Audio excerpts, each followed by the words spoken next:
美国1月14日，众议院就一项禁止跨性别者参加专为女性学生设计的学校运动的法案展开了激烈辩论。在众议院辩论中，来自密西根州的共和党众议员蒂姆·瓦尔伯格强烈支持 H.R. 28保护女性和女孩运动法案。他强调称，这是一项对美国女性和女孩的新承诺，旨在为女性运动员创造公平竞争的环境，同时保护女性的空间和权利。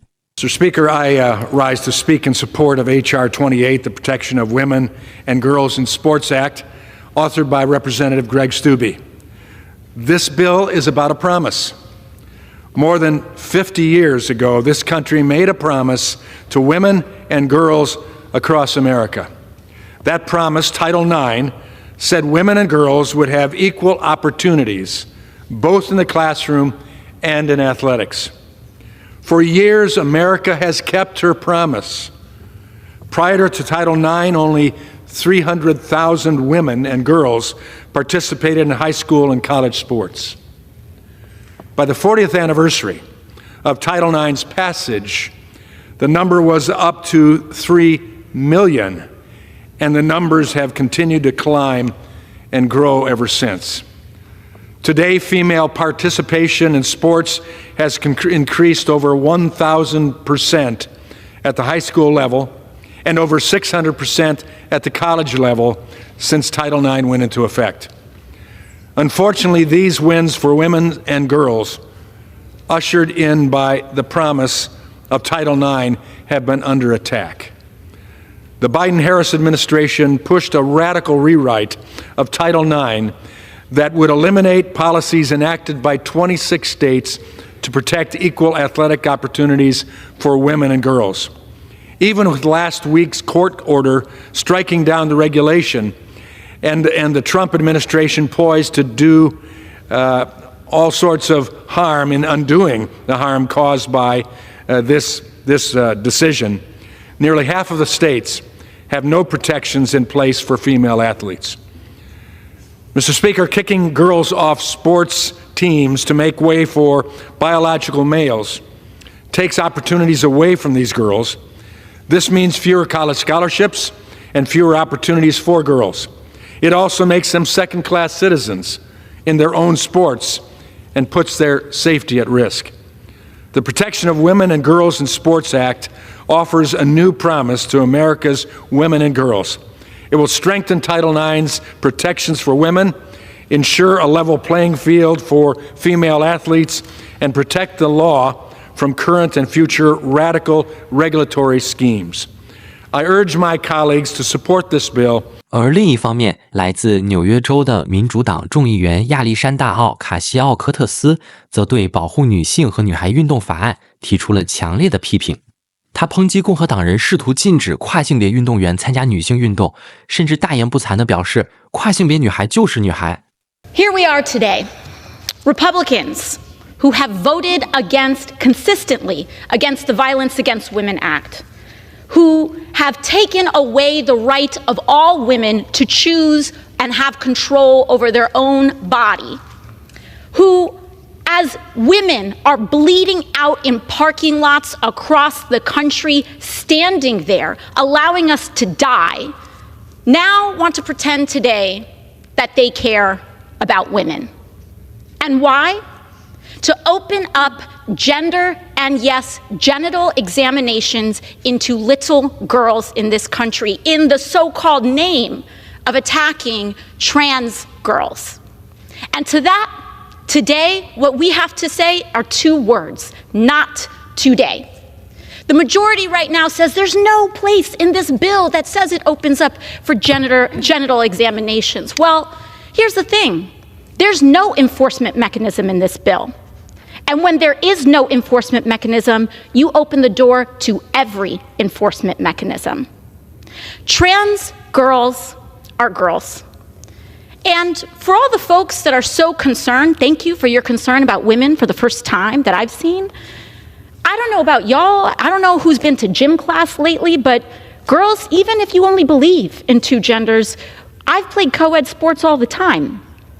But what this also opens the door for is for women to try to perform a very specific kind of femininity for the very kind of men who are drafting this bill, and to open up questioning of who is a woman because of how we look, how we present ourselves, and yes, what we choose to do with our bodies. I know who loves this bill. Yes, bigoted folks love this bill. Assaulters love this bill. But also, CEOs love this bill. Because Los Angeles is on fire right now. And this is the number one priority the majority has. 最终 HR28 保护女性和女孩运动法案几乎完全按照党派意见投票，结果以218票赞成对206票反对，在众议院投票通过。值得注意的是，有2名民主党人与共和党人一起投票支持该法案，还有1名民主党人投了在场票，未明确表明立场。On this vote, the yeas are 218, the nays are 206. One voted present. The bill is passed. That objection, motion reconsider is laid upon the table. 而众议院共和党人在通过这项禁止跨性别运动员参加女性运动的法案后，也举行新闻发布会以示庆祝。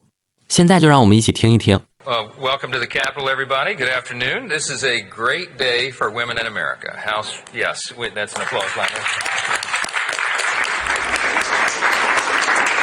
House Republicans have yet again stood up for women. This is a commitment that we have made because it comports with what is right and what is common sense. We know from Scripture and from nature that men are men and women are women, and men cannot become women. It's sad that we have to say that. It's a matter of biology. It's how we're made. And if we try to ignore that or to undo it, we do so at our peril and to the detriment of our daughters. Across the country, female athletes like Riley Gaines and Paula Scanlon and Peyton McNabb have had to compete head-to-head against biological men. It's just not right. Around the world, it's estimated that more than 700 female athletes have been displaced by males in their women's sporting events. And that has resulted in more than 1,000 estimated medals, records, and scholarships intended for women going to men. My own daughters competed in sports as they were growing up, and I can only imagine the anger I would feel as a dad if they had their trophies stolen from them. But that's indeed what many women are facing today. And it's not just anger, it's fear.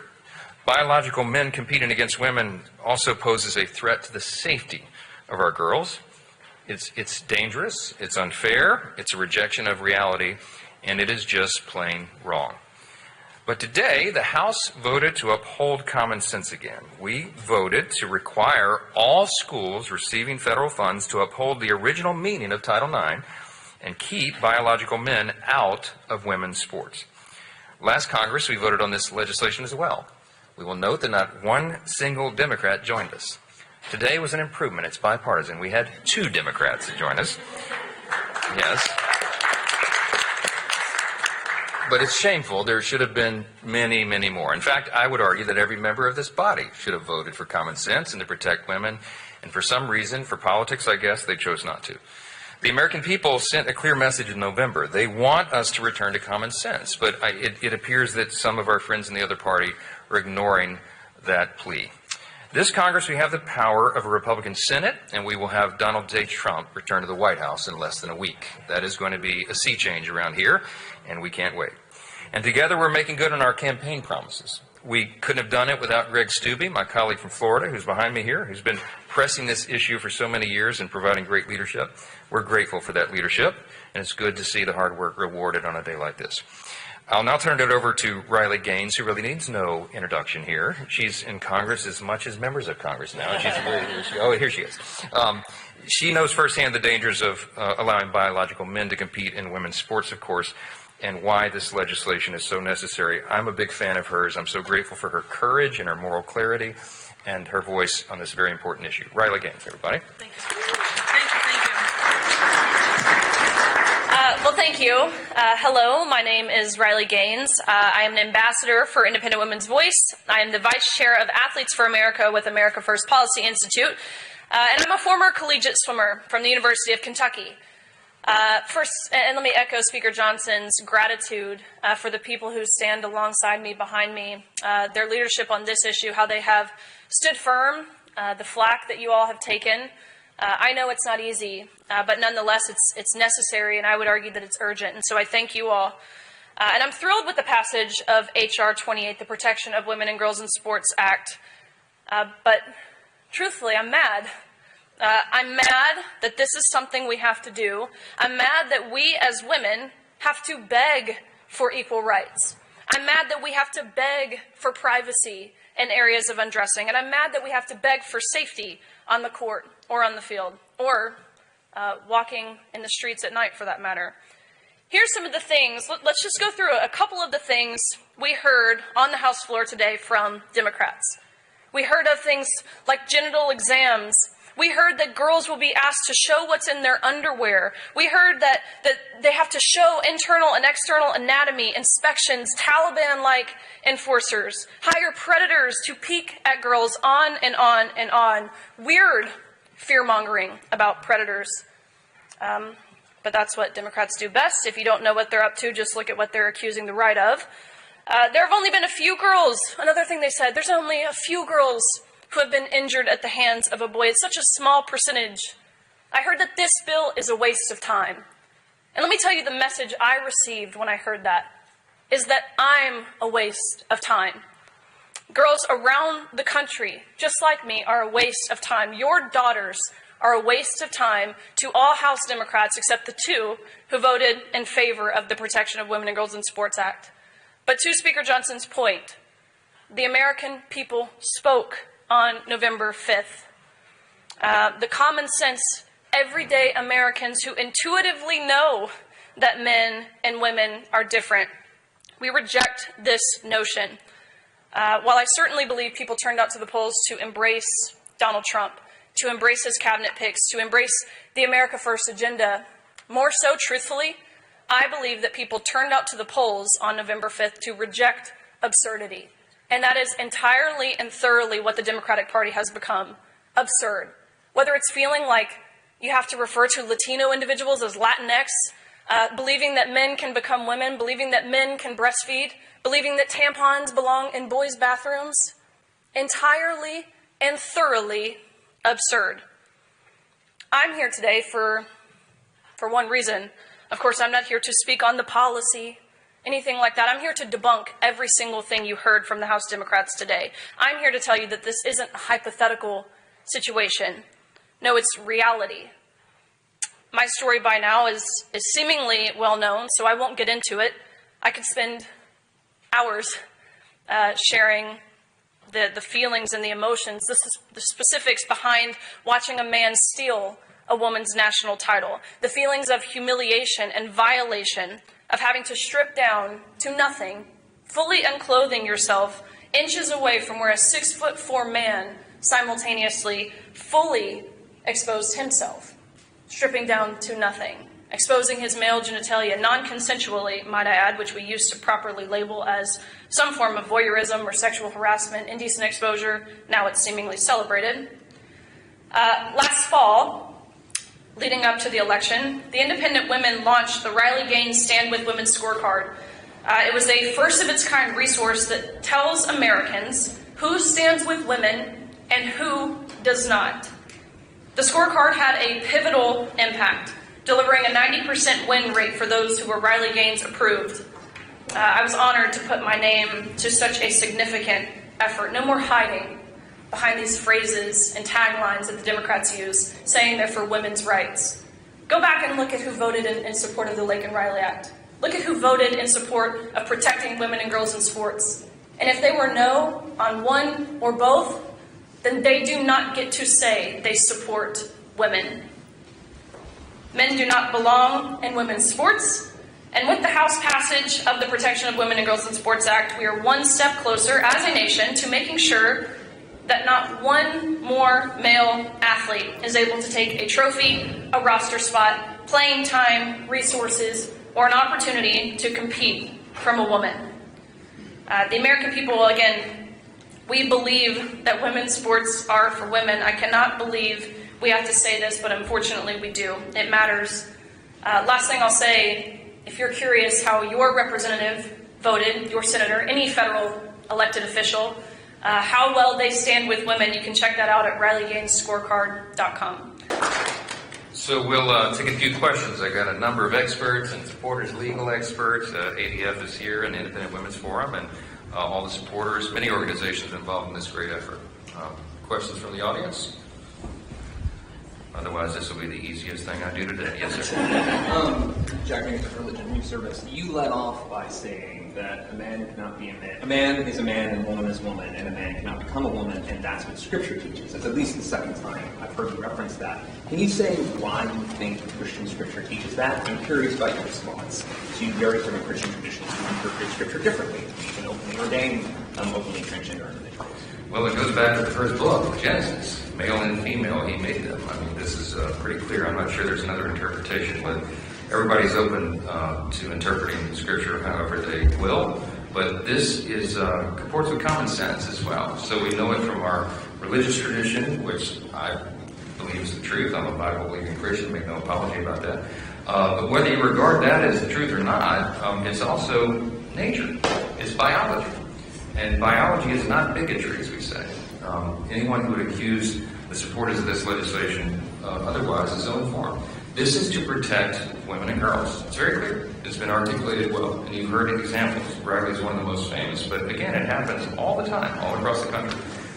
Congress has a role to play here. We should step into this arena, and it's an appropriate thing for us to do. So we make no apology for it. And this is not out of dislike or discrimination against anybody at all. This is the right thing to do, is to protect women and girls, and that's our goal here. So, yes.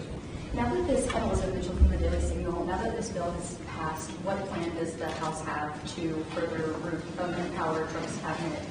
Well, it's an executive branch function. I mean, it is a big issue. I mean, probably the most famous ad of the campaign cycle was the one that the Trump administration ran on this issue, and it resonates with the American people. Congressman Stuckey mentioned it in the opinion polls. This is an 80-90% issue or more, depending on which poll you look at, because again, it comports with common sense. It should not be a partisan issue. We should have every single member of Congress united on this. And I would challenge all of you to go ask the questions of the Democrats who voted against it, how in the world they can justify that, because I don't understand the argument at all. Other questions? Well, again, I want to thank all these fierce warriors and supporters who have stood strong on the issue and made this day possible. We will expect our Senate colleagues to do the right thing as well. Hopefully will, and we get this legislation to the President's desk for signature. One more step, as we say, in returning common sense to Washington. So a round of applause for all these folks. 不过，尽管如此 ，HR 28保护女性和女孩运动法案依旧面临着重大挑战，因为在参议院的投票中，至少需要7名民主党人转投共和党，该法案才能最终获得通过。而且，这还是在共和党参议员都不跑票的情况下，可想而知 ，H228保护女性和女孩运动法案的通过前景依旧悲观。